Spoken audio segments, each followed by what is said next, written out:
Hello everyone, welcome to my channel বিতিশার রান্নাঘর।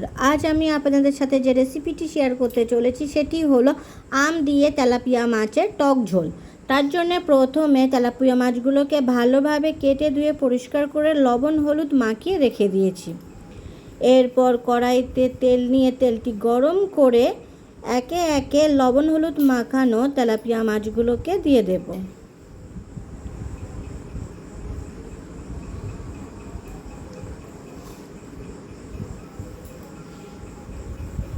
মাছগুলোকে ভালোভাবে ভাজা করব।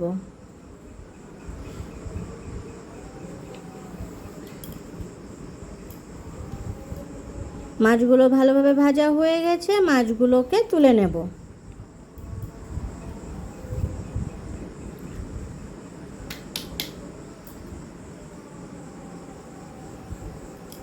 আর যে মাছগুলো আছে সেই মাছগুলোকেও একে একে দিয়ে দেব।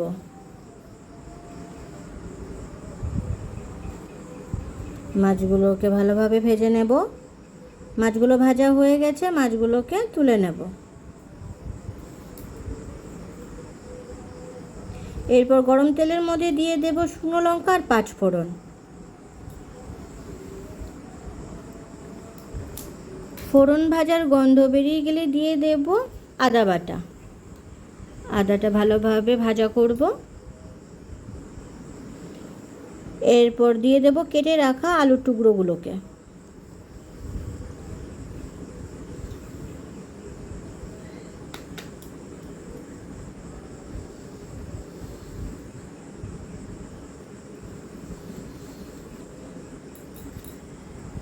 আলুগুলোকে ভালোভাবে মিশিয়ে নেব আর ভাজা করব।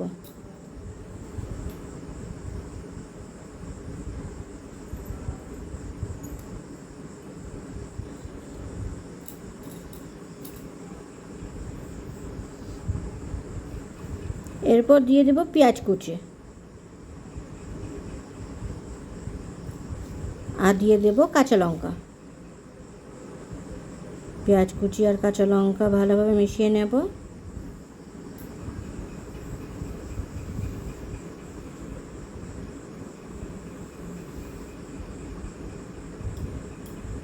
আলু একটু ভাজা হয়ে এলে এর মধ্যে দিয়ে দেব কেটে রাখা আমের টুকরোগুলোকে।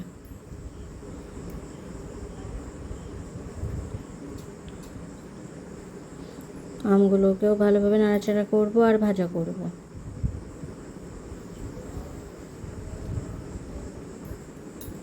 এরপর দিয়ে দেব পরিমাণ মতো লবণ আর দিয়ে দেব পরিমাণ মতো হলুদ। লবণ হলুদ ভালোভাবে মিশিয়ে নেব।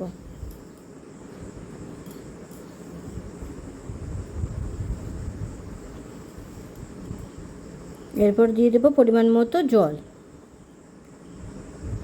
জল দেওয়ার পরে ভালোভাবে নাড়াচাড়া করে নেব। এরপর ঢেকে সিদ্ধ হতে রেখে দেব। ঝোলটা ভালোভাবে ফুটছে। আলুগুলো প্রায় সিদ্ধ হয়ে এসেছে। দিয়ে দেব জিরে গুঁড়ো।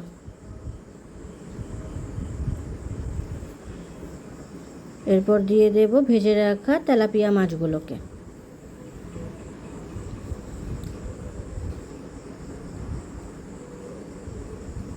মাছগুলো দেওয়ার পরে ঝোলটাকে নাড়াচাড়া করে নেব। আরও কিছু সময়ের জন্য ঢেকে ফুটতে রেখে দেব।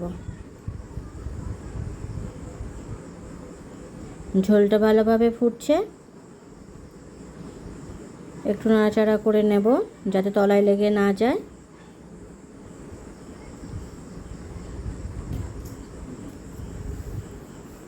আরও কিছু সময় এইভাবে ঝোলটিকে ফুটতে রেখে দেব।